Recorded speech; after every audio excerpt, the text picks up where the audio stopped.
Okay, so I haven't made a video in a while, but I wanted to try out this recipe, and it sounded really good.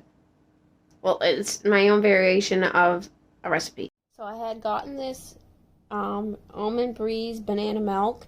It's just bananas blended into almond milk, and I thought I could make a banana bread with it, but I don't have any bananas. So this has a really strong banana flavor. So I'm going to use this in place of bananas.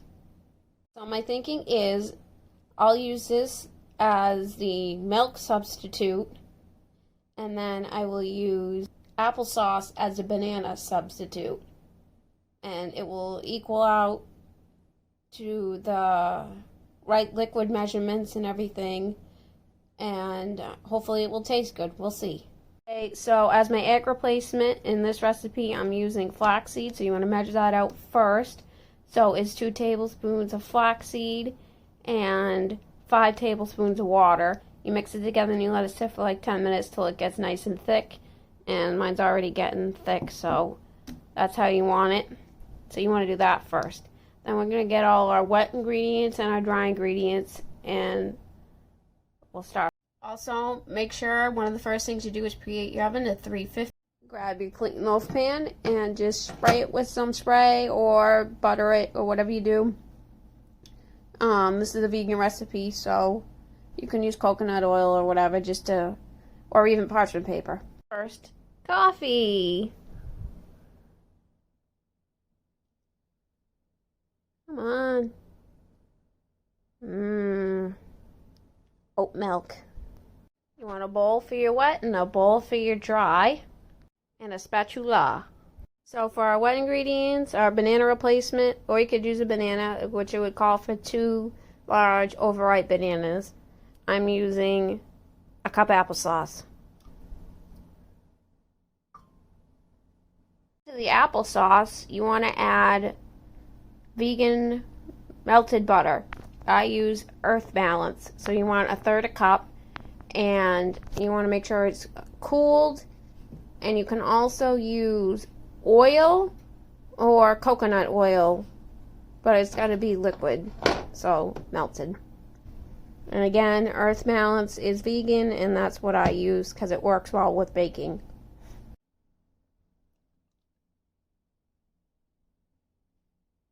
Spatula, and just mix, mix, mix, mix, mix, mix. Mix, mix, mix. Okay. Into that same mixture, you want to add 2/3 a cup of sugar. So you could use granulated sugar, brown sugar, stevia, but today I am using coconut sugar. Pour that in. Then you want to add your milk. I'm using 1/2 cup of this wonderful banana milk. Let's go bananas. It smells so good too. Pour that again into your wet ingredients. Okay. Flax egg from earlier should be thickened enough. And you just want to pour it into your wet ingredients. This acts as your egg, and the banana milk acted as the bananas. Just want to stir, stir, stir this all together. Stir, stir, stir. Keep stirring till it's all combined. Now this recipe can be made in one bowl if you want to, but I like to sift out the flour and just mix it with the dry ingredients. But if you want to make it a one bowl recipe, you definitely can. So once this is all mixed, I'm going to work on the dry ingredients, and this is my pumpkin, if y'all are wondering. Gonna make some pumpkin pie soon. This recipe calls for 2 cups of flour. You can use, I have whole wheat. You can use white flour. You can use coconut. You can use oat flour. You can use gluten-free, whatever you want to use. But I am using whole wheat today. And this recipe calls for 2 cups of flour. So I'll measure that and put it in my dry ingredient bowl. To the flour, a teaspoon of baking soda, 1/2 teaspoon of salt, You can use a couple of shakes of cinnamon, nutmeg, whatever you feel like. I have pumpkin pie spice. It's all mixed, cinnamon, nutmeg, cloves, everything in it. So I'm just going to do a couple of generous, because I like a lot of cinnamon flavor in my banana bread. If you don't, that's on you. Just follow your heart and your stomach. Little whisk or a fork, and I just mix all the dry ingredients together, and then I will add the wet ingredients to the dry ingredients. Okay, so I mixed the wet and the dry ingredients together, and since this is a trial and error recipe, never made it before, I decided to add 1/4 cup more of that banana milk just to add a little more banana flavor, because there wasn't really a strong scent of banana, but now there is. So, and then also it's like still pretty thick as like a banana bread consistency, so adding that extra milk didn't really change the consistency much. So go ahead and add another 1/4 cup. And you can also add banana extract flavoring, or you could add vanilla or almond extract. And also, if you're feeling a little nutty, you can add some walnuts, some pecans. You can add even some chocolate chips at this step if you would like to. I might add in some walnuts. So I just added in about 1/2 cup of walnuts. I crushed them up. And then I'm going to mix them in. And then I have some walnuts I'm going to save for the top, just so when I bake it, people know there's nuts in my bread. I try not to cook with oils or use oils, so I'm using parchment paper in my little 9-inch loaf pan.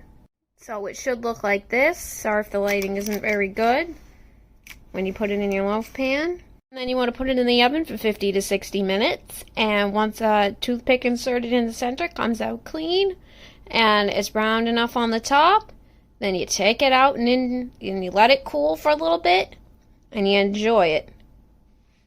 I also want to say that this is an adapted recipe from Nora Cooks.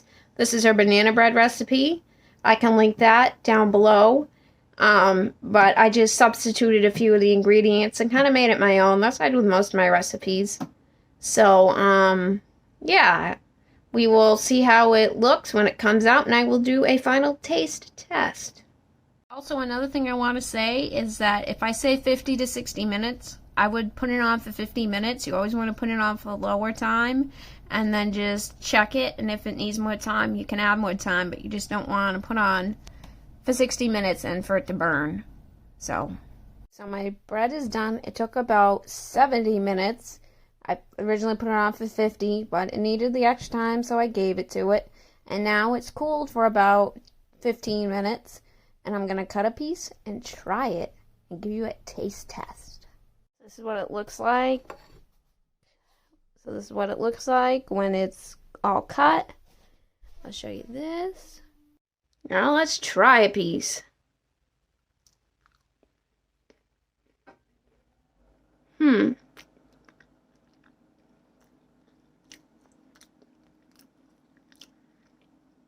It's good. It's moist. It has some good cinnamon flavor.